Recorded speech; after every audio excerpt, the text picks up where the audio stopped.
رب اشرح لي صدري ويسر لي امري واحلل عقدة من لساني يفقهوا قولي رب زدني علما رب زدنی علما رب زدنی علما۔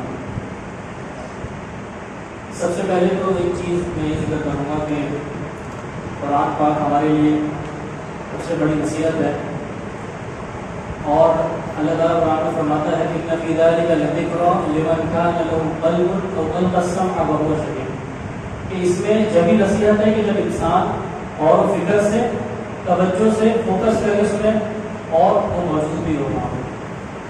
اسی لیے بالکل چاق و چوبند ہو کے فوکس ہو کے بیٹھے انشاءاللہ۔ یہ سلسلہ بہت ہی بابرکت ہے، اور آپ اللہ تعالیٰ کے وہ سعادت مند اور چنے ہوئے لوگ ہیں کہ اللہ تعالیٰ نے آپ کو اپنی کتاب کے لیے چنا۔ تو انشاءاللہ آج آپ سب کے سامنے قرآن پاک کا پہلا پارہ الف لام میم کا مختصر خلاصہ رکھا جائے گا۔ بنیادی طور پر خلاصے کا مطلب یہ ہوتا ہے کہ جو سمٹی ہوئی بات ہو اور مختصر ہو، تو خلاصے کا بھی مختصر، یعنی مختصر خلاصہ۔ عام طور پہ جو خلاصے چل رہے ہیں کراچی میں بہت ساری جگہ، وہاں 1 گھنٹے کا ہوتا ہے، پونے گھنٹے کا درس ہوتا ہے، لیکن تراویح کے بعد ظاہر تھکاوٹ بھی ہوتی ہے اور بھوک بھی لگی ہوتی ہے، ظاہر ہے سب نے کھانا وانا بھی کھانا ہوتا ہے۔ تو انشاءاللہ مختصر بیان ہوگا اور اس میں بہت ہی عمدہ نصیحتیں کی جائیں گی، بہت ہی عام فہم انداز میں انشاءاللہ۔ تو سب نے کوشش کرنی ہے کہ اسے اور سے سنیں، جس کو پیاس لگ رہی ہے پانی وغیرہ پی کے آ جائے تاکہ ہم انشاءاللہ پھر اپنی گفتگو اسٹارٹ کریں۔ تو سب سے پہلے جیسا کہ آپ سب کو پتہ ہے کہ الف لام میم پارے میں سب سے پہلے سورۃ الفاتحہ کا ذکر ہے، قرآن کے سب سے شروع میں سورۃ الفاتحہ کا ذکر ہے۔ اور اس سے پہلے ایک بات، سب سے پہلی بات یہ سمجھ لیں کہ جب ہم قرآن کریم کو اٹھاتے ہیں یا پڑھنے کے لیے ہم اس کا ارادہ کرتے ہیں، تلاوت کرنا چاہتے ہیں، تو وہاں پہ ہمیں ایک چیز کا خیال رکھنا ہے کہ ہمیں وہاں تعوذ یعنی اعوذ باللہ من الشیطان الرجیم سے قرأت کا آغاز کرنا ہے۔ یہ باقاعدہ حکم ہے اور ضروری ہے، جیسے کہ سورۃ النحل میں اللہ تعالیٰ نے فرمایا فَإِذَا قَرَأْتَ الْقُرْآنَ فَاسْتَعِذْ بِاللَّهِ مِنَ الشَّيْطَانِ الرَّجِيمِ، کہ جب بھی آپ قرآن پڑھیں، قرآن کی تلاوت کرنا چاہیں تو اللہ تعالیٰ کی پناہ میں آ جائیں شیطان مردود سے۔ تو یہ ایک چیز ہم نے سمجھ لی۔ اس کے بعد سورۃ فاتحہ کا افتتاح اور سورۃ فاتحہ کا آغاز ہوتا ہے، اس میں سب سے پہلی آیت الحمدللہ رب العالمین، یہ تمام تعریفات اللہ رب العزت کے لیے، اللہ رب العالمین کے لیے کہ جو تمام عالمین کا رب ہے، تمام جہانوں کا رب ہے۔ اب یہاں اللہ تبارک و تعالیٰ کی ایک صفت رب کا ذکر کیا ہے، اس کو ہم سمجھ لیتے ہیں کہ رب کسے کہتے ہیں۔ اصل رب کا معنی ربوبیت سے ہے، ربوبیت کا مطلب یعنی پالنے والا۔ تو اللہ تبارک و تعالیٰ تمام کی تمام مخلوقات کو پال رہا ہے، اور ربوبیت کا معنی ہم اس طرح سمجھ سکتے ہیں کہ وہ ذات کہ جو ہر کسی کی تربیت کرے، یعنی جس کو جس وقت جتنی اور جیسی ضرورت کو عطا کر دینا، یہ ربوبیت کہلاتا ہے۔ یعنی آپ کو کسی چیز کی ضرورت ہے تو کیسی ضرورت ہے، کس وقت ضرورت ہے، یہ عطا کر دینا، یہ اللہ رب العالمین ہی کا کام ہے، کیونکہ وہی رب ہے۔ تو اور رب العالمین ہے، یعنی ہم جہاں رہتے ہیں یہ دنیا یہ ایک عالم ہے، لیکن اللہ رب العزت تمام کے تمام جہانوں کا رب ہے۔ اس میں چرند پرند، جنات، انسان، جتنے بھی جہان ہیں وہ تمام وہ پالنے والا ہے۔ اس کے بعد آپ کے پاس سورۃ فاتحہ کی دوسری آیت ایاک نعبد و ایاک نستعین، کہ ہم صرف تیری ہی عبادت کرتے ہیں اور تجھی سے مدد چاہتے ہیں۔ اب آپ سب جانتے ہیں کہ انسان کا جو دل ہے، انسان کے جسم میں ایک حصہ ایسا ہے کہ اگر اس کی اصلاح ہو جائے تو پورے جسم کی اصلاح ہو جاتی ہے، اور وہ دل ہے۔ دل کی 2 بیماریاں ایسی ہیں کہ جو انسان کو تباہ کر کے رکھ دیتی ہیں۔ وہ 2 بیماریاں کون سی ہیں؟ ریا یعنی شو آف کرنا، دکھلاوا، اور دوسری تکبر یعنی اپنے آپ کو دوسرے سے بڑا سمجھنا، دوسرے کو کمتر سمجھنا۔ تو اس آیت میں اللہ رب العزت نے ان دونوں بیماریوں کا علاج ہمیں بتا دیا۔ کیسے؟ ایاک نعبد، ہم صرف تیری ہی عبادت کرتے ہیں۔ جب ہم نے یہ کہہ دیا کہ ہم صرف تیری عبادت کرتے ہیں اس سے دکھلاوے سے ہم پاک ہوگا. یعنی دکھلاوا نہیں رہا ہماری نیت میں, ہم صرف اللہ رب العزت ہی کی عبادت کریں گے. اور دوسری بیماری کیا تھی؟ تکبر, یعنی اپنے آپ کو بڑا سمجھنا, دوسروں کو کمتر سمجھنا اور حق بات کو تسلیم نہ کرنا. تو ایاک نستعین جو کہا گیا کہ ہم صرف تجھ ہی سے مدد چاہتے ہیں, تو اس سے کس چیز کا علاج ہوا؟ تکبر کا علاج ہو گیا کہ ہم تو اے اللہ میں ایک انسان, میں فقیر ہوں, میں ادنا ہوں, تو اعلیٰ ہے, تو غنی ہے. تو انسان کے اندر یہ چیز آ جائے. یعنی ہم سورہ فاتحہ کتنی دفعہ پڑھتے ہیں؟ 17 دفعہ کم از کم ایک آدمی نمازوں میں پڑھتا ہے. اگر وہ یہ سوچ کے پڑھ لے تو انشاءاللہ ان تمام بیماریوں کا علاج ہو جائے گا. اچھا, اب جب یہاں عبادت کی بات کی گئی, ایاک نعبد کہ ہم صرف تیری ہی عبادت کرتے ہیں. اب آپ کے دل میں, آپ کے ذہن میں سوال آ سکتا ہے کہ بھائی عبادت کب تک کی جائے؟ عبادت ایک دن کی کریے, ایک دن کے لیے کریں, ابھی رمضان آ رہا ہے 1 مہینے کے لیے کریں, آخر کب تک عبادت کریں؟ اس کا جواب بھی اللہ قرآن نے نہیں دیا کہ وَاعْبُدْ رَبَّكَ حَتَّىٰ يَأْتِيَكَ الْيَقِينُ, کہ آپ عبادت کرتے رہیے یہاں تک کہ آپ کو موت نہ آ جائے. یہاں پہ حَتَّىٰ يَأْتِيَكَ الْيَقِينُ, یقین کو موت کہا گیا. اور قرآن کریم کی کیا ہی بات ہے, کتنا بلیغ اور کتنا فصیح کلام ہے. اللہ اکبر. آپ ہر آیت کو سمجھتے ہوئے یہ امیجن کریں کہ یہ میرے لیے نازل ہوئی, اللہ تبارک و تعالیٰ اس سے کلام کر رہا ہے. اب یہاں یقین کہا گیا موت کو. مفسرین اس کا ذکر کرتے ہیں کہ چاہے وہ کوئی بھی مذہب ہو, چاہے وہ اسلام ہو, ہندوازم ہو, چاہے وہ عیسائیت ہو, نصرانیت ہو, چاہے وہ مجوسیت ہو, کسی بھی مذہب میں موت کے بارے میں یہ پکا اور پختہ عقیدہ ہے کہ موت سب کو آنی ہے. اور یقین کسے کہتے ہیں کہ جس چیز میں کوئی شک نہ ہو. یقین اسے کہتے ہیں کہ جو ان ڈاؤٹ ہو, جس میں کوئی شک کی گنجائش نہ ہو. اسی لیے یہاں پر موت کو یقین کہا گیا کہ موت کو ہمیشہ لازمی میں آنی ہی ہے. تو بنیادی مقصد یہ ہے اس آیت کا کہ عبادت کرتے رہیں یہاں تک کہ موت آ جائے. یعنی اپنی پوری زندگی میں استقلال کے ساتھ اور استقامت کے ساتھ عبادت کرتے رہیں. اچھا جی, اچھا یہ سورۃ الفاتحہ جیسا کہ آپ جانتے ہیں کہ ہم قرآن میں 17, یہ جو قرآن کی پہلی سورت ہے, اس کو ہم ہر نماز میں, ہر جو ہے وہ رکعت میں اس کی تلاوت کرتے ہیں. جیسے کہ باقاعدہ واضح حدیث ہے, لا صلاۃ لمن لم یقرأ بفاتحۃ الکتاب, کہ کوئی نماز نہیں ہے جس میں یہ سورۃ الفاتحہ کی تلاوت نہ کی جائے, تو یہ فرض ہے. اچھا, تو 17 مرتبہ ایک عام آدمی اس کی تلاوت کرتا ہے, تو اس کی اتنی تکرار کیوں؟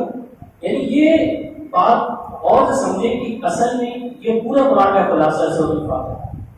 اور سورہ فاتحہ کا خلاصہ اس کی ایک آیت میں جو آئی ہے, اہدنا الصراط المستقیم, کہ ہمیں سیدھے راستے کی ہدایت دے. سیدھا راستہ, صراط مستقیم, کوئی ٹیڑھا ٹیڑھا راستہ نہیں بلکہ سیدھا راستہ ہے. کیا خوب بات نہیں ہے. یعنی سیدھے راستے کی بڑی خوبی یہ ہے کہ وہ سب سے مختصر ہوتا ہے. یہاں سے لے کے میں پلر تک کا اگر اشارہ کروں کہ یہ سیدھا راستہ ہے, تو آپ یہاں سے گھوم کے جائیں گے, وہاں سے گھوم کے جائیں گے, اسے چیک کریں گے تو وہ لمبا ہی ہوگا. یہ سیدھا راستہ ہی سب سے کم ہے اور سب سے مختصر ہے. تو اللہ رب العزت سے ہم سیدھے راستے کی طلب کر رہے ہیں, سیدھے راستے کی توفیق مانگ رہے ہیں, ہدایت مانگ رہے ہیں. اور سورہ فاتحہ میں بس کچھ تفصیل آگے انشاءاللہ آگے مختصر بیان کروں گا. سورہ فاتحہ میں رب اپنی کہہ رہے ہیں کہ صراط المستقیم, اللہ ہمیں ہدایت دے سیدھے راستے کی. تو یہ سمجھ لیجیے 2 طرح کی ہدایت ہوتی ہے. ایک ہے ہدایت توفیق, یعنی توفیق دے دینا, یہ اللہ تبارک تعالیٰ کا ہی کام ہے, یہ ہم یہاں پہ ہدایت توفیق مانگ رہے ہیں. دوسری ہدایت ہوتی ہے ہدایت ارشاد, جسے ہم دعوت و تبلیغ بھی کہتے ہیں کہ یار آپ نماز پڑھا کرو, آپ روزے رکھا کرو, یہ ہم سیدھا راستہ دکھا رہے ہیں. تو یہ 2 ہدایت کی قسمیں ہیں. کیونکہ جب قرآن میں آپ صلی اللہ علیہ وسلم کے لیے اللہ تعالیٰ نے ایک جگہ کہا کہ وَإِنَّكَ لَتَهْدِي إِلَىٰ صِرَاطٍ مُّسْتَقِيمٍ, آپ بھی سیدھے راستے کی طرف ہدایت کرتے ہیں. تو اب یہاں کون سی ہدایت مراد ہے جی؟ یہاں کون سی ہدایت؟ یہاں پہ ہدایت ارشاد مراد ہے. یعنی ہدایت توفیق تو آپ دے ہی نہیں سکتے, کیونکہ اللہ تبارک و تعالیٰ قرآن میں خود دوسری جگہ فرماتا ہے إِنَّكَ لَن تَهْدِي مَنْ أَحْبَبْتَ وَلَكِنَّ اللَّهَ يَهْدِي مَن يَشَاءُ. جسے آپ محبوب سمجھتے ہیں, آپ اس سے محبت کرتے ہیں, آپ اس کو ہدایت نہیں لا سکتے, آپ اسے پیغام پہنچانے والے ہیں. تو بہرحال یہ بنیادی طور پر ہدایت کی 2 قسمیں ہیں۔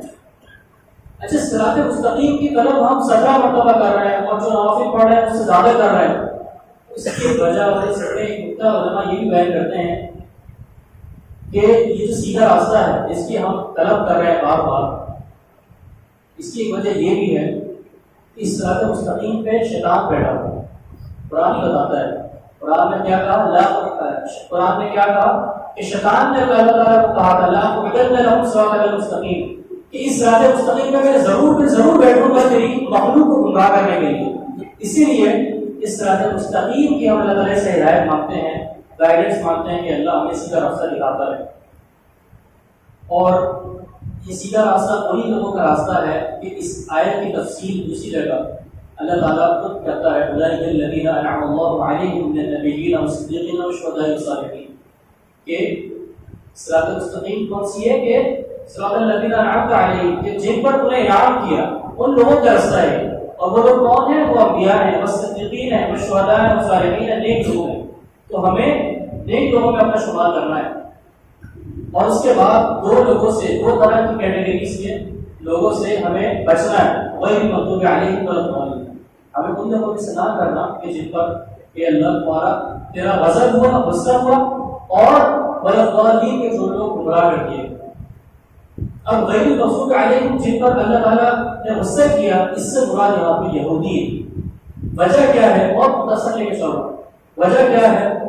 ان کے پاس علم تھا، علم کا بھرمار، علم کا پہاڑ تھا، لیکن عمل نہیں تھا۔ سورۃ الجمعہ کھلیں گے، مثل الذین حملوا التوراۃ ثم لم يحملوها كمثل الحمار يحمل اسفارا، وہ لوگ کہ جنہیں تورات دی گئی انہوں نے اس پہ عمل نہیں کیا، لم يعملوا بها، لم يحملوها کا معنی لم يعملوا بها، یعنی انہوں نے اس پہ عمل نہیں کیا۔ علم تو بہت تھا، علم کے پہاڑ تھے، لیکن لم يعملوا بها، انہوں نے اس پہ عمل نہیں کیا۔ تو پھر ان کی مثال کا مثل الحمار يحمل اسفارا، اس گدھے کی طرح ہے کہ جو اپنے اوپر سامان تو لاتا ہے، اس کو پتہ نہیں کہ ہے کیا۔ اسی لیے غیر المغضوب علیہم سے مراد کون ہے؟ کون ہے جناب؟ یہودی ہیں، یہودی ہیں۔ تو ہمیں ایسے لوگوں سے، اللہ تعالیٰ سے ہم ان لوگوں سے پناہ مانگتے ہیں کہ اللہ ہمارا شمار ان لوگوں میں نہ کرے۔ اور دوسرے لوگ کون ہیں؟ والضالین، یہاں عیسائی مراد ہے کہ جن لوگوں کے پاس علم نام کی چیز نہیں تھی لیکن عمل میں بہت آگے تھے۔ انہوں نے حضرت عیسیٰ علیہ السلام کو اللہ تعالیٰ کا بیٹا قرار دیا، علم نہیں تھا لیکن عمل میں بہت آگے تھے، اسی لیے وہ بھی گمراہ ہوئے، والضالین کو شمار ہوا۔ تو سورۃ الفاتحہ انشاءاللہ آج کے بعد ہم میں سے ہر بندہ اور ہر بندی یہ سورۃ الفاتحہ کی تلاوت کرے تو اس کے ذہن میں یہ ساری چیزیں ہونی چاہیے، تاکہ ہماری زندگی کا مقصد ہمیں واضح ہو کہ ہم کیا اللہ تعالیٰ سے طلب کر رہے ہیں۔ تو بہت مختصر لے کے چل رہا ہوں انشاءاللہ۔ اس کے بعد سورۃ البقرہ اسٹارٹ ہوتی ہے۔ سورۃ البقرہ یہ نام ہے اس وجہ سے ہے، یعنی آگے ایک گائے کا ذکر ہے، بقرہ گائے کو کہتے ہیں، آگے گائے کا پورا قصہ ہے جو آپ لوگ امید ہے کہ سب جانتے ہو، اس وجہ سے سورت کو سورۃ البقرہ کہا جاتا ہے۔ اور اس سورت کی مختصر فضیلت بیان کر دوں۔ نبی کریم صلی اللہ علیہ وسلم نے فرمایا لا تجعلوا بيوت القرى فإن البيت الذي تقرأ فيه سورة البقرة لا يدخله شيطان، کہ اپنے گھروں کو قبرستان نہ بناؤ۔ ان قبرستان میں کیا ہوتا ہے؟ وہاں شیاطین ہوتے ہیں، اسی لیے اپنے گھر میں اگر تم سورۃ البقرہ کی تلاوت کر دو، یعنی سورۃ البقرہ کی تلاوت کر لیا کرو اپنے گھر میں، کیوں؟ کیونکہ جس گھر میں سورۃ البقرہ کی تلاوت کی جائے گی تو وہاں شیطان کا داخلہ ممنوع ہے۔ تو اسی لیے ہمیں چاہیے کہ ہم سورۃ البقرہ کی تلاوت اپنے گھروں میں کریں، اور اس تلاوت کا مقصد یہ نہیں کہ ہم نے ایک ہی دن میں بس ایک ہی جگہ بیٹھ کے پوری کرنی، یہ بھی کر سکتے ہیں، لیکن اس کا معنی یہ ہے کہ آپ کرتے رہیں، آج ایک پاؤ پڑھ لیں، پھر آدھا پارا، یعنی اس کو جاری رکھیں، اس کو کنٹینیو رکھیں۔ آج ہمارے گھر میں بہت سے فسادات ہیں، اس کی تفصیل میں جاننا نہیں چاہتا، لیکن ایک بنیادی قاعدہ دے دیا گیا کہ قرآن سے جڑے رہو، سورۃ بقرہ کی تلاوت کرو گے انشاءاللہ تم محفوظ ہو جاؤ گے۔ اس کے بعد آیت نمبر 3 میں فرمایا گیا الذین یؤمنون بالغیب ویقیمون الصلاۃ ومما رزقناہم ينفقون، یہ کچھ مومنین کی صفات بیان کی گئی، بہت ہی عمدہ بات کی گئی۔ واللہ آپ اپنے کان کھول کے اور غور سے بات سنیں، یہاں مومنین کی 3 صفات بیان کی گئی، یعنی وہ ایمان والے لوگ ہوتے ہیں کہ جو غیب پر ایمان لاتے ہیں اور نماز قائم کرتے ہیں، اور کیا کرتے ہیں؟ جو ان کو دیا گیا ہے اس میں سے خرچ کرتے ہیں، یعنی انفاق فی سبیل اللہ، چیریٹی کرتے ہیں۔ اب اس آیت میں عبادت کی 3 اقسام ذکر ہوئی ہیں. پہلی کیا ہے؟ ایمان بالغیب، یعنی انسان ایمان دل سے لاتا ہے. تو یعنی ایک عبادت کی ایک قسم وہ ہے جو قلبی عبادت ہے، یعنی جو دل سے کی جاتی ہے. انسان اللہ تعالیٰ کے ساتھ اچھا گمان رکھتا ہے تو یہ بھی عبادت ہے. سمجھ آ رہی ہے بات؟ کیونکہ دل کے آپ کو پتہ ہے بہت سارے امراض بھی ہیں، انسان حسد کرتا ہے، وہ سارے سارے دل کے امراض ہیں. اسی طرح دلی عبادت بھی ہوتی ہے. یہ اس آیت سے ہمیں کیا اشارہ ملا کہ عبادت کی 3 اقسام ہیں. اس میں پہلی قسم قلبی عبادت ہے. دوسری بلکہ الصلاۃ، کہ انسان مومن جو ہے وہ نماز قائم کرتا ہے، یعنی بدن عبادت، انسان اپنے جسم سے نماز ادا کر رہا ہے، تو یہ عبادت کی دوسری قسم. اسی طرح جیسے حج، روزہ، حج ہے، عمرہ ہے، یہ بھی ہم وہاں جا کے اپنے جسم سے ادا کرتے ہیں.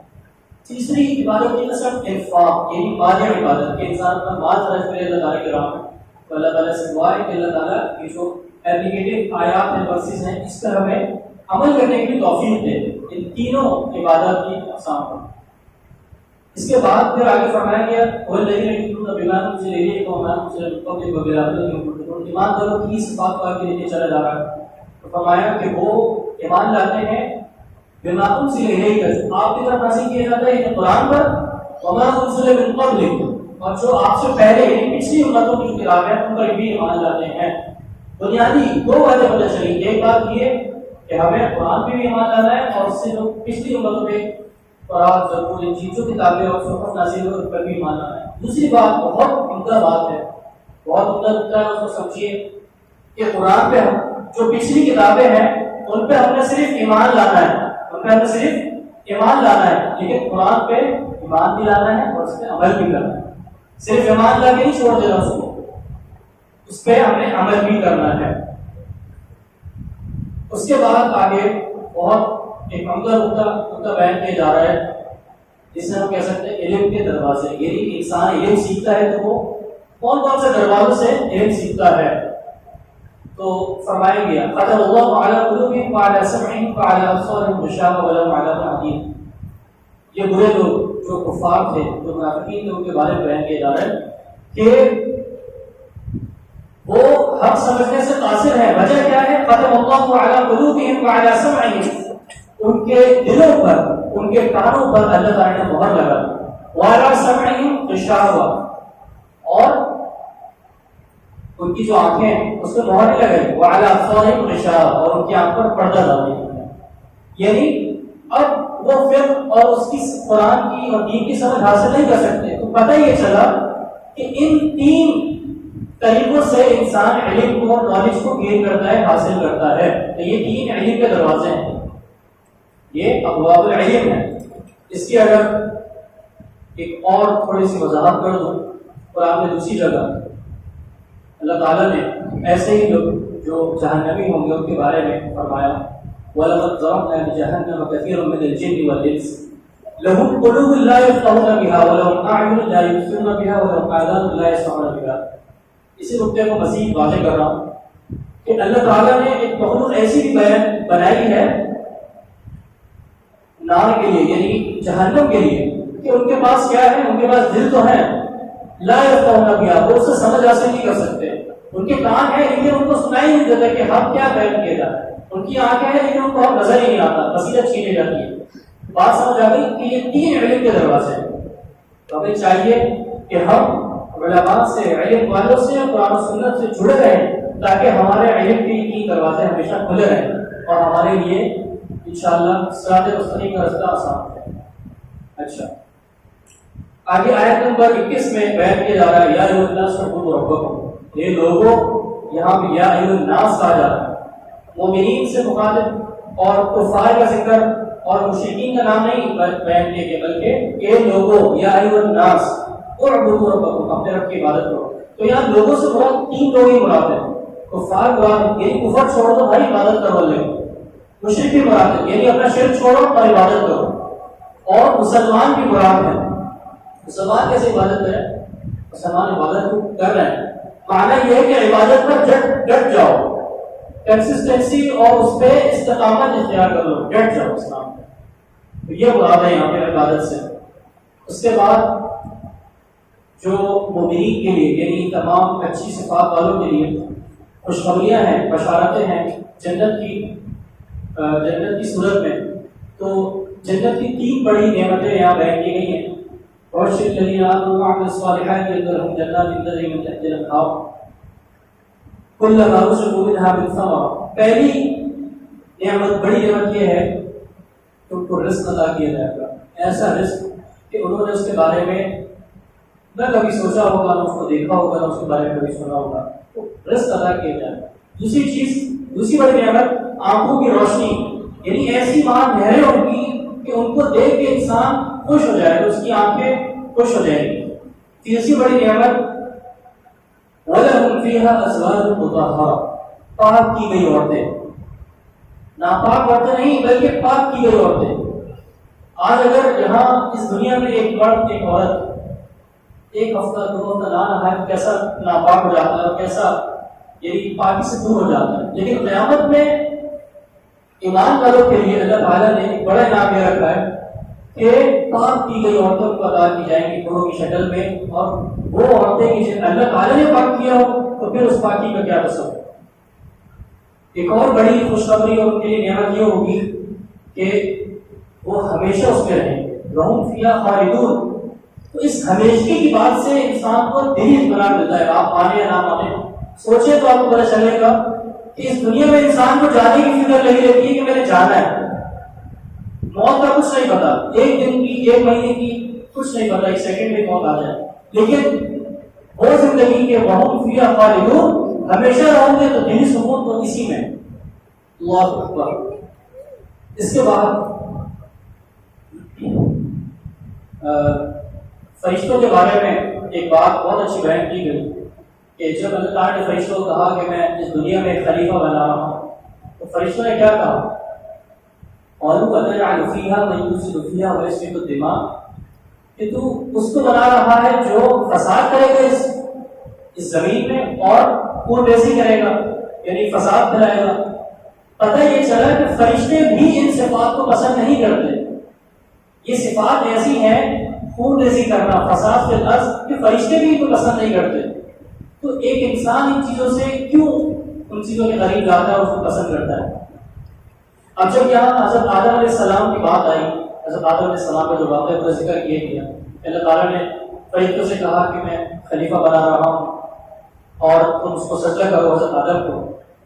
تو پھر آگے اللہ تبارک و تعالیٰ نے جو حضرت آدم علیہ السلام کو فضیلت دی اس کی وجہ بتائی کہ اللہ تبارک و تعالیٰ نے ان کو نام سکھایا، یعنی علم سے نوازا، علم کی وجہ سے فضیلت دی. اور نقطہ یہ ہے کہ حضرت آدم علیہ السلام کو جو علم دیا گیا، اللہ تبارک و تعالیٰ نے فرشتوں سے اس علم کے بارے میں پوچھا کہ قال انبئونی باسماء هؤلاء ان کنتم صادقین، تم ذرا مجھے بتاؤ کیا علم دیا گیا. تو انہوں نے کیا کہا؟ قالوا سبحانک لا علم لنا، کہ اللہ تو پاک ہے، ہمیں اس چیز کا بالکل علم نہیں. تو کیا سمجھنے کو ملا، کیا سبق ملا کہ جس چیز کا علم نہیں فوراً بول دیا جائے کہ اس چیز کا علم نہیں. آپ سے کوئی سوال کرے دین کے بارے میں، دنیا کے بارے میں، اپنے آپ کو بھی محفوظ رکھیں اور بتا دیں کہ مجھے اس چیز کا علم نہیں. دوسرے کو بھی گمراہ نہ کریں اور اپنے آپ کو بھی گمراہ نہ کریں.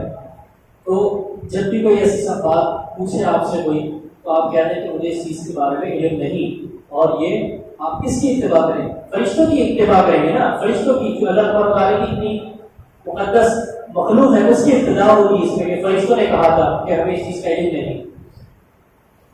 اچھا، ایک چیز اس کو یہ بھی پتہ چلی کہ طالب علم سے سوال بھی کیا جا سکتا ہے. اگر ایک بندہ علم سیکھنے آیا ہے تو استاد اس سے سوال بھی کر سکتا ہے تاکہ اس کی علمی قدرت اور علمی استطاعت پتہ چل جائے، علمی قابلیت پتہ چل جائے کہ اس کے پاس کتنا علم ہے. اس کے بارے میں سوال بھی کیا جا سکتا ہے. اور یہاں پہ ایک اور بات کہ اللہ تبارک و تعالیٰ نے جو حضرت آدم کو فضیلت دی وہ علم کی بنیاد پہ دی. تو پتہ یہ چلا کہ ہمیں اہل علم سے، علماء سے ان کی فضیلت کو جانتے ہوئے ان کے ساتھ ادب و احترام سے پیش آنا چاہیے، علماء کی قدر کرنی چاہیے، ان سے آداب سے پیش آنا چاہیے، ان کی خاطر تواضع کرنی چاہیے اہل علم کی. اس کے بعد آیت نمبر جہاں حضرت موسیٰ علیہ السلام کا اللہ تبارک تعالیٰ نے قصہ بیان کیا. یہ اس وقت کی بات ہے کہ جب ان کے قوم نے ان سے مطالبہ کیا تھا کہ بھائی آپ پتھر سے جو پانی نکال کے دکھائیں. تو اللہ تبارک تعالیٰ نے کیا کہا کہ آپ لاٹھی ماریے پھر پانی نکلے گا. سمجھنے کو یہ ملا، سبب یہ ملا کہ ہمیں اسباب اپنانے چاہیے. اللہ تبارک تعالیٰ نے ایسے ہی پانی نہیں نکال دیا. تو ہمیں اللہ تبارک تعالیٰ پر مکمل بھروسہ رکھنا چاہیے، توکل کرنا چاہیے. لیکن جو اللہ تبارک تعالیٰ نے دنیا میں اسباب پیدا کیے ہیں ہمیں وہ اسباب بھی اپنانے چاہیے. آگے آنے والے کے قریب ایسے لوگوں کا تذکرہ ہو رہا ہے کہ جن لوگوں نے انبیاء کی نصیحتوں کو نہیں مانا، دین سے دور رہے، تو ان کے دل اللہ تبارک تعالیٰ کہتا ہے کہ ان کے دل ثم قسوت قلوبکم من بعد ذلک فہی کالحجارہ، کہ ان کے دل پتھر کی طرح ہو گئے، یعنی ان پہ پھر کوئی نصیحت عمل نہیں کرے گی. اب یہاں پہ لوہے کا بھی تو ذکر کیا جا سکتا تھا، لیکن قرآن کتنا فصیح اور کتنا بلیغ ہے، اس کی زبان آپ سمجھیے کہ پتھر کا ذکر اس لیے کیا گیا. مفسرین یہ کہتے ہیں کہ لوہے کو تو پگھلایا بھی جا سکتا ہے لیکن پتھر کو پگھلایا نہیں جا سکتا. یعنی اتنے زیادہ سخت ہو گئے ان کے دل کہ پھر کوئی نصیحت اس پہ عمل نہیں کرے گی. اسی لیے ہمیں اپنے دلوں کی اصلاح کرنی ہے، دلوں پہ کام کرنا ہے تاکہ ہمارے پورے جسم کی اصلاح ہو جائے اور ہمارے ایمان کی تکمیل ہو جائے اور اس کی اصلاح ہو جائے. آگے آیت نمبر 102 میں حضرت سلیمان علیہ السلام کا مختصر واقعہ ہے کہ حضرت سلیمان علیہ السلام پہ جو ہے وہ یہودی نے الزام لگایا کہ وہ جادوگر تھے اور انہوں نے جادو سکھایا تو اس کی نفی کی گئی، اور بلکہ شیاطین آتے تھے اور وہ جو ہے وہ جادو سکھاتے تھے وہاں کے لوگوں. تو یہاں سے پتہ یہ چلتا ہے آیت میں یہ سید اللہ بغیر اللہ، یعنی جو جادو ہوتا تھا وہ اللہ کے حکم سے ہوتا تھا. اس میں ہمیں یہ بات سمجھنی چاہیے کہ جادوگروں کا پھر بھی اس میں کوئی عمل دخل نہیں ہے. اگر وہ جادو کر رہے ہیں، پہلی بات یہ سمجھ لیں کہ جادو برحق ہے، جادو ہوتا ہے، آپ صلی اللہ علیہ وسلم پر بھی جادو کرایا گیا، لیکن یہ جادو اللہ تعالیٰ کے حکم سے ہی ہوتا ہے. تو اس میں جادو کے علاج کے لیے ہمیں غیر اللہ کی طرف نہیں جانا چاہیے. آج ہم بازاروں میں جاتے ہیں، بابوں کے پاس جاتے ہیں کہ ہمارا جادو ختم ہو جائے. یہ جادو اللہ تعالیٰ کے حکم سے ہوتا ہے. تو اس کا توڑ بھی اللہ تعالیٰ نے اس قرآن میں رکھا ہے تو فی شفاء للناس، اس میں انسانیت کے لیے شفا ہے، انسان کے جسم کے لیے، انسان کے دل کے لیے. روحانیت یعنی انسان کے دل کے لیے اسی میں شفا ہے. تو ایک بات یہ سمجھ لیں کہ جادو سیکھنا، سکھانا، کرنا، کرانا ایک کفر ہے. اللہ تعالیٰ نے اسی آیت میں اس کو کفر بھی کہا ہے کہ وما کفر سلیمان، کفر سے اس کو تشبیہ دی. یہ کفر ہے، جادو کرنا کرانا بالکل کفری عمل ہے جو اسلام سے انسان کو خارج کر دیتا ہے. اللہ تعالیٰ ہمیں شر سے بچائے. دوسری بات یہ کہ جادو اللہ تعالیٰ کے حکم سے ہوتا ہے. اور تیسری بات یہ کہ ہمیں اس جادو کے توڑ کے لیے اگر جادو ہو جائے تو ہمیں قرآن و حدیث کے ہی نزدیک آنا چاہیے، چاہیے کہ ہم غیر اللہ کی طرف جائیں اور دوسری مخلوقات کی طرف اس جادو کا توڑ ہو جائے. آگے بہت عمدہ نکتہ ہے، بس مختصر انشاءاللہ پھر بات کو مختصر کرتا ہوں. آگے فرمایا گیا کہ آیت نمبر 104 میں یا ایھا الذین آمنوا لا تقولوا راعنا وقولوا انظرنا واسمعوا، یہ مان لو راعنا نہیں کہو بلکہ یہ کہو انظرنا. اصل میں اس کا اگر ہم یہ سمجھیں کیوں نہیں کہو، راعنا کا معنی یہ ہوتا ہے کہ ہماری رعایت کیجیے. یعنی آپ صلی اللہ علیہ وسلم کی طرف لوگ آتے تھے تو آپ صلی اللہ علیہ وسلم سے توجہ حاصل کرنے کے لوگ کہتے تھے راعنا، یعنی ہماری طرف مخاطب ہو جائیں، ہماری رعایت کریں. اب وہاں کے جو مخالفین اسلام تھے وہ اس کو توڑ مروڑ کے بولتے تھے، وہ کہتے تھے راعینا. راعینا کا مطلب ہمارے جو چرواہا ہوتا ہے نا، جانوروں کو چڑھتا ہے. راعینا کا مطلب یہ ہوتا ہے کہ ہمارے چرواہے. تو نعوذ باللہ آپ صلی اللہ علیہ وسلم کو برے القابات سے وہ آیت توڑ مروڑ کے پکارتے تھے. اسی لیے راعینا کہنے سے بھی منع کر دیا گیا. نقطہ کیا ملا کہ ایک اچھی چیز اگر اس اچھی بات سے کوئی برا معنی، غلط معنی مراد لیا جا رہا ہو تو اس اچھی بات سے بھی آپ رک جائیں. یعنی صحابہ راعنا کہتے تھے تو راعنا کہنے سے بھی منع کر دیا گیا. یا ایھا الذین آمنوا لا تقولوا راعنا، یہ مان کرو نہیں کہو راعنا. تو رکتے ہی پتہ چلا کسی اچھی بات سے اگر غلط مفہوم لیا جا رہا ہو کچھ ایسی بات کو چھوڑ دینا چاہیے اور اس کا جو دوسرا نعمت اس کا نعمت بدل ہے، اس کا الٹرنیٹیو ہے، اس کو اختیار کرنا چاہیے جیسا کہ حکم دے دیا گیا۔ اس کے بعد یہاں پہ اس بارے میں بنیادی طور پہ یہود و نصارہ جو بنیادی عقائد ہیں ان کی نفی کی گئی ہے۔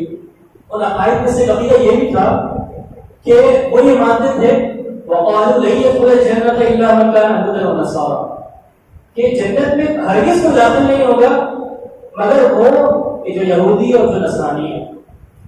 اب آپ قرآن کا اور اللہ تبارک تعالیٰ کا طریقہ کلام دیکھیں کہ اللہ تبارک تعالیٰ ان کے جھوٹے دعوے کو کس طرح رد کر رہا ہے۔ روایتیں کا امانی ہو، یہ تو صرف ان کی ان کے جیسا کہتے ہیں نا خام و خیال، ان کی صرف کیا کہتے ہیں خواہشیں ہی ہیں۔ قل ہاتوا برہانکم ان کنتم صادقین، اگر تم اس چیز میں سچے ہو تو پھر دلیل لے آؤ۔ پتہ یہ چلا کوئی بھی کوئی بات کرے تو اس میں آپ اس سے دلیل مانگے، اس چیز کی سند مانگے کہ آپ جو دین کے متعلق بات کر رہے ہو اس بات کی کوئی دلیل ہے آپ کے پاس کہ یہ بات اللہ تعالیٰ نے بیان کی ہے یا آپ صلی اللہ علیہ وسلم نے بیان کی ہے؟ تو قرآن ہی ہمیں یہ سکھاتا ہے قل ہاتوا برہانکم، کوئی دلیل لے آؤ اس بات پہ جو تم کہہ رہے ہو کہ صرف ہم جائیں گے جنت میں، صرف وہ جائیں گے جو یہودی ہیں جو نصارہ ہیں۔ تو پتہ ہی چلا کہ دلیل مانگنا ہمارا کام ہے۔ امت مسلمہ دلیل کے مطابق ہی عمل کرتی ہے اور دلیل صرف قرآن و حدیث کا نام ہے، کسی شخصیت کی رائے کا نام ہے۔ پھر آخری جو باب ہے قرآن کا اس پارے کا، اس میں آیت نمبر 126 میں بیان کیا گیا حضرت ابراہیم علیہ السلام کے حوالے سے، وَإِذْ قَالَ إِبْرَاهِيمُ رَبِّ اجْعَلْ هَٰذَا بَلَدًا آمِنًا وَارْزُقْ أَهْلَهُ، جب ان کو خانہ کعبہ کی تعمیر کا حکم دیا گیا تو انہوں نے اللہ تبارک و تعالیٰ سے دعا یہ بھی مانگی رب اجعل هَٰذَا بَلَدًا آمِنًا، اس شہر کو امن والا بنا کے دیا تھا۔ آج آپ مجھے بتائیے دنیا کا کون سا ایسا ملک اور کون سا ایسا شہر ہے جو مکہ مکرمہ سے زیادہ امن والا ہے؟ اللہ، یہ حضرت ابراہیم علیہ السلام کی دعا کا نتیجہ ہے جو انہوں نے اللہ تبارک و تعالیٰ سے مانی کی۔ دوسری دعا وَارْزُقْ أَهْلَهُ مِنَ الثَّمَرَاتِ، اور ان کو رزق عطا فرما پھلوں سے۔ تو آپ میں سے بہت سے افراد حج وغیرہ کے گئے ہوں گے اور جو نہیں گئے اللہ تبارک و تعالیٰ ان کو لے جائے، ان کو اپنے گھر کی زیارت کروائے، اور جو چلے گئے ان کو بار بار لے کے جائے۔ تو انہوں نے دیکھا ہوگا کہ وہاں آپ کو دنیا بھر کے تمام میوے آپ کو اس ملک میں اس شہر میں مکہ مکرمہ میں مل جائیں گے۔ ہر طرح کا آپ کو وہاں رزق، ہر طرح کا آپ کو وہاں پھل مل جائے گا۔ اللہ اکبر۔ تو یہ حضرت ابراہیم علیہ السلام کی دعا ہے۔ تو ان آیات کا مفہوم رکھنے کا مقصد یہی ہے کہ جب ہم زندگی میں کسی بھی حال میں ہوں تو یہ بات ہمارے ذہن میں ہونی چاہیے۔ اب جب بھی آپ انشاءاللہ مکہ میں جائیں گے وہاں کوئی بھی نعمت دیکھیں گے تو آپ کے ذہن میں آ جائے گی کہ ہاں یہ حضرت ابراہیم علیہ السلام کی دعا کا نتیجہ ہے کہ آج ہمیں یہاں یہ نعمتیں نصیب ہو رہی ہیں۔ اور اسی دعا میں اسی آیت میں اللہ تبارک و تعالیٰ نے یہ فرمایا قال ومن کفر فأمتعه قلیلا، کہ ایمان والوں کو تو یہ سب چیزیں ملے گی لیکن جو کفر کرے گا فأمتعه قلیلا، کہ میں اسے دوں گا لیکن بہت ہی تھوڑا۔ آج ہم کس سے مغرور ہو جاتے ہیں؟ ویسٹ سے، امریکن سے، جو نان مسلم ہیں ان سے مغرور ہو جاتے ہیں کہ ان کے پاس تو اللہ تبارک و تعالیٰ نے ان کو دنیا جہاں کی نعمتیں دی ہوئی ہیں۔ یاد رکھیں یہ آیت اللہ تبارک و تعالیٰ کی وعدہ ہے اور یہ فیصلہ ہے فَأُمَتِّعُهُ قَلِيلًا، کہ میں ان کو دوں گا لیکن تھوڑا ہی، اور اس کے بعد ہوگا کیا؟ ثُمَّ أَضْطَرُّهُ إِلَىٰ عَذَابِ النَّارِ، یہ ہے ان کا نتیجہ اور یہ ہے ان کا آخری اینڈنگ پوائنٹ کہ میں ان کو ضرور پھر ڈال دوں گا آگ کے عذاب میں۔ تو یہ ان کا نتیجہ ہے۔ اس دنیا میں تو ان کو اللہ تبارک و تعالیٰ مومنین کے ساتھ دے دیتا ہے لیکن آخرت میں ان کا کوئی حصہ نہیں۔ تو لہذا اگر اس دنیا میں ایمان والوں کو رزق کی تنگی ہے، مال کی تنگی ہے، تو انہیں اللہ تبارک و تعالیٰ کے جو وعدے میں نے پہلے ذکر کیے گئے جو نعمتیں ہیں جنت کی وہ یاد رکھنی چاہیے اور کفار سے بڑوں پر مغلوب بھی ہونے چاہیے کہ انہیں صرف اس دنیا میں ہی عطا کیا گیا ہے، آخرت ہماری۔ اگر ہم ایمان والے ہیں اللہ تعالیٰ کی رحمت حاصل کریں گے تو آخرت میں ایسی نعمتیں ہیں کہ اس کا ہم رحم و گمان بھی نہیں کر سکتے. آگے انشاءاللہ بہت ساری صورتوں میں جنت کا بیان آئے گا تو انشاءاللہ ہم اس میں تفصیل سے جنت کی نعمتوں کو سنیں گے. بس آخری صفحہ ہے، اس میں ایک دو باتیں ہیں. یہاں پہ دو باتیں آیت نمبر 137 میں فرمائیں گے فَإِنْ آمَنُوا بِمِثْلِ مَا آمَنْتُمْ بِهِ فَقَدِ اهْتَدَوْا. ایمان والوں کے لیے ایک معیار اور ایک نمونہ بیان کیا گیا اور وہ ہے صحابہ کا ایمان. ہم بہت سی جگہوں پہ بہت سے بیانات میں صحابہ کے بارے میں واقعات کو سنتے ہیں تو ہمیں ان جیسا عمل اور ان جیسا ایمان بھی اپنانا پڑے گا. فقط اهتدوا، جبھی ہم کامیاب ہوں گے. یہ اللہ تبارک و تعالیٰ نے بیان کر دیا. ایمان والوں کو بتا دیجئے کہ اگر تم کامیاب ہونا چاہتے ہو، فلاح پانا چاہتے ہو تو صحابہ جیسا ایمان لے آؤ. تو ہمیں اس میں کوشش کرنی چاہیے کہ جب بھی ہم کسی صحابی کا تذکرہ سنیں، وہ صحابہ کے جن سے اللہ تبارک و تعالیٰ راضی ہوا اور وہ اللہ تعالیٰ سے راضی ہوا، انہیں اسی دنیا میں جنت کے سرٹیفکیٹ دے دیے گئے، تو ان کے علاوہ ہمارا اور کون نمونہ بن سکتا ہے، اور کون آئیڈیل بن سکتا ہے. تو اس آیت میں یہ بیان کیا گیا. اس کے بعد آیت نمبر بالکل اختتام کی آیات ہیں. آیت نمبر 138 میں فرمایا کہ صفت اللہ تبارک تعالیٰ کا رنگ اختیار کرو. ومن احسن من اللہ صفا، اللہ تبارک تعالیٰ کے رنگ سے احسن اور بہترین کون سا رنگ ہے؟ اب یہاں رنگ سے کیا مراد ہے؟ اس سے مراد اصل میں عیسائیوں کے نا ایک رسم تھی کہ جب بھی کوئی بچہ پیدا ہوتا تو ان کے ایک مخصوص رنگ تھا کہ اس رنگ کے بچے کو نہلاتے، اور جو بھی کوئی نیا ان کے دین اور مذہب میں داخل ہونا چاہتا تو وہ اس کو اس رنگ میں نہلاتے. اس غلط عقیدے کی نفی کی گئی کہ اصل رنگ تو اللہ تبارک تعالیٰ کا ہے، صفت اللہ، اور یہاں رنگ سے مراد دین اسلام ہے، یعنی توحید و سنت ہے. اصل بنیاد تو یہ ہے. اور اس رنگ سے کون سا کلر یعنی کون سا دین جو ہے وہ احسن ہو سکتا ہے، بہترین ہو سکتا ہے. یعنی اس دنیا میں سب سے احسن اور سب سے بہترین دین کون سا ہے؟ اسلام ہے. اور یہ قابل قبول ہے. اللہ تعالیٰ نے دوسری جگہ اٹل فیصلہ فرما دیا وَمَن يَبْتَغِ غَيْرَ الْإِسْلَامِ دِينًا فَلَن يُقْبَلَ مِنْهُ. اسلام کے علاوہ کوئی بھی دین لے کے آؤ گے نا بھائی تو وہ قابل قبول نہیں ہے. اسی لیے آج مسلمان بن جاؤ، ایمان اپنا لو، جبھی ہدایت اور فلاح پاؤ گے.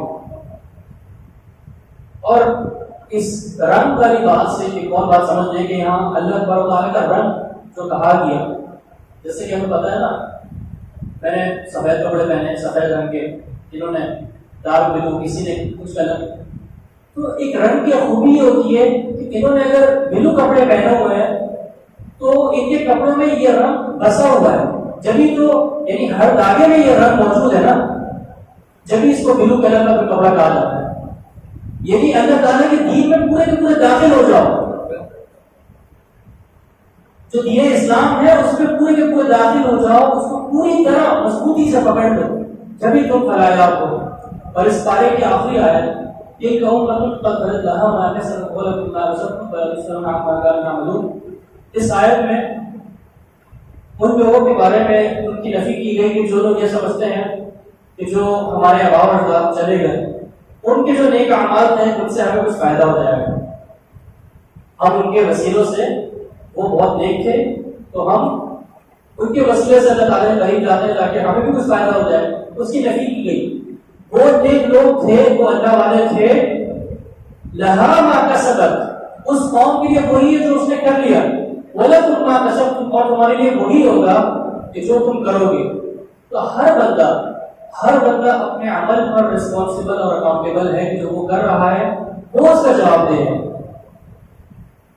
اس سے کسی دوسرے کے عمل کے بارے میں نہیں پوچھا جائے گا اور نہ دوسروں سے اس کے عمل کے بارے میں پوچھا جائے گا. تو اللہ تعالیٰ سے دعا ہے کہ اللہ تعالیٰ ہمیں توفیق دے کہ ہم اپنے اعمال کی اصلاح کر لیں اور جو کچھ بیان کیا گیا اس پہ ہمیں اللہ تبارک تعالیٰ عمل کرنے کی توفیق عطا فرمائے. تو یہ پہلے پارے کا مختصر سا خلاصہ آپ لوگوں کے سامنے رکھا گیا. امید ہے کہ انشاءاللہ ان نصیحتوں کا فائدہ ہوگا اور ہم میں سے ہر شخص ایک ایک نصیحت کو فالو کرنے کی کوشش کرے گا، اس کا عمل پیرا ہوگا، اللہ تبارک و تعالیٰ سے دعا ہے کہ اللہ تعالیٰ ہماری یہاں آنا، ہمارا تراویح پڑھنا اور یہ بیان سننا قبول فرما لے۔ سبحان ربک رب العزت عما یصفون وسلام علی المرسلین والحمد للہ رب العالمین۔